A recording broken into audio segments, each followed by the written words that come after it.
अब यही जगह आप नहीं जानते, हम जब पहली मरतबा आए थे तो एकदम बंजर बस्ती थी, एकदम उजाड़, यहाँ आफत मची हुई। जब मैं यहाँ आई तो लोग कहने तो भयानक जगह है माँ। मैंने कहा क्यों? कहने यहाँ तो भूत घूमते हैं रात में, कुछ लोग मर गए, यहाँ रात में कोई किसी पे डाका डाल देता है। कुछ समझ में नहीं आता, ये ऐसी बंजर बस्ती है, इसको क्या करें, इसके लिए कोई इलाज आप कर दो।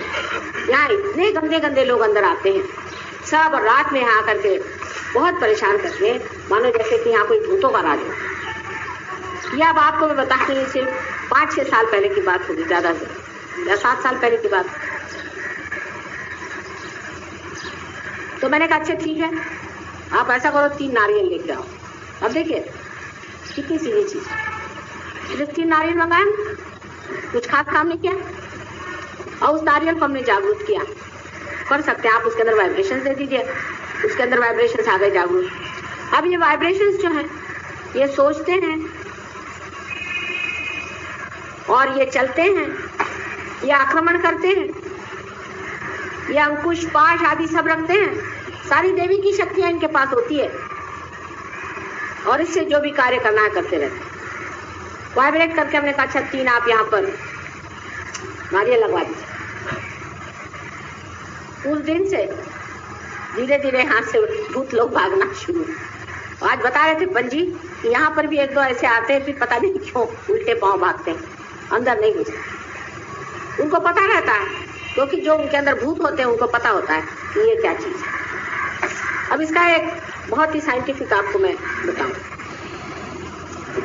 जो वाइब्रेशंस के बारे में आपसे मैं कह रही थी, जो आज हाथ से बह रहे थे आपके, इनकी महत्ता बताएं। राहुरी करके एक बड़ा भारी कृषि अनुसंधान संस्थान है यहाँ, जहाँ पर एक बड़ा भारी विद्यापीठ, बहुत बड़ा, इससे कम से कम 10 गुना बड़ा होगा, बहुत बड़ा, 25 मील के घेरे में बना हुआ बहुत सुंदर एक वहाँ पर विद्यापीठ। और उस विद्यापीठ में बड़े चुने हुए लोग काम करते हैं। इस राहुरी के विद्यापीठ में कुछ बड़े बड़े शोधक, इनको कहना चाहिए कि सहयोगी, वहाँ के प्रोफेसर, वो हमारे पास आए और हमसे कहने लगे कि माँ राहुरी में इस कदर दंगा फसाद होता है, इस कदर मारा मारी होती है, कुछ समझ नहीं आता क्या करें, बड़ी आफत है यहाँ पर, पता नहीं कैसी इतनी गंदी गंदी शैतान की जैसी भूमि हो गई है, और हर तरह का प्रश्न बना है, कैसे इसको ठीक है। मैंने कहा कुछ नहीं, उसमें फिर से तुम 3 नारियल लिया, उसको वाइब्रेट कर देते। वाइब्रेट करने का मतलब है कि उसके अंदर प्यार के वाइब्रेशन डाल दो। प्यार की शक्ति को आज तक किसी ने आजमाया ही नहीं, सब जो है हेट्रेड की शक्ति को इस्तेमाल करते हैं। आपकी जितनी भी राजकीय संस्था है आप देख लीजिए, आप कुर्सी दे दीजिए, you should, younger people should sit down and give it to the older people, that's the custom. इनकी सभ्यता में भाई साहब ये सब बातें नहीं होती ना, सीखना पड़ेगा।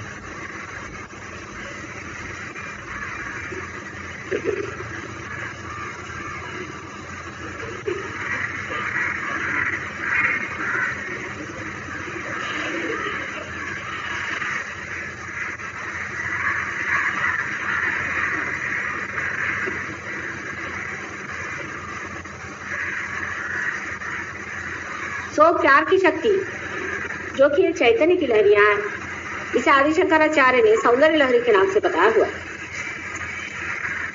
जो कि सारे संसार का चालन करती है। मैंने बताया सबसे पहले परमात्मा ने पवित्र को बनाया, इस पवित्र प्रेम जिससे की सारी सृष्टि का संचालन होता है, उसकी शक्ति को किसी ने जाना ही नहीं, ना उसको इस्तेमाल किया। हमारी जितनी भी राजकीय संस्थाएं सब जो है नफरत पे बसी हुई है। अगर वो जाने कि हमारे अंदर कितनी ज्यादा प्रेम शक्ति है, तो सारे युद्ध वगैरह खत्म हो करके संसार में सुबत्ता आ जाए। अब आपसे मैं बता रही थी किस्सा प्रेम की शक्ति का, तो वो ये 3 नारियल हमारे पास लाए और कहने लगे कि माँ इसको कुछ कर दीजिए, हम यही वहां गाड़ देंगे हमारे गार्डन में। मैंने कहा अच्छा ठीक है, तो उनको वही 3 हमने वाइब्रेट करके दे दी। अब देखिए यही चैतन्य की शक्ति उसमें भरती गई, उन्होंने जाकर के ये नारियल वहां गाड़ दिया। उसके बाद वहां कुछ गलती से उसके ऊपर एक सीढ़ी भी बन गई, किसी ने सीमेंट डाल दिया। कुछ दिनों बाद उन्होंने देखा कि वो सीमेंट सब टूट गया और उसके अंदर से 3 पेड़ निकला। अब वो जगह ऐसी है कि वहां नारियल का पेड़ उगता ही नहीं, पहली चीज। दूसरे है कि सूखे वाले नारियल थे, बिल्कुल सूखे हुए। वो सूखे नारियल मुझे ला के दिए उन्होंने, जो कि कहीं भी नहीं उगते, वो भी वहां उगाए और उसके अंदर से 3 पेड़ निकल आए। और जब इन 3 पेड़ों का हाथ करके देखा गया तो उसमें से वाइब्रेशन आ गए। उसके बाद आज वही यूनिवर्सिटी जिसमें इतनी दंगा फसाद और इतनी आफत मस्ती थी, आज बहुत सुंदर तरीके से चलने लगे। उन 3 नारियल की वजह से उन लोगों से आप जाके पूछ सकते हैं बात सही है या नहीं। अब यही जगह आप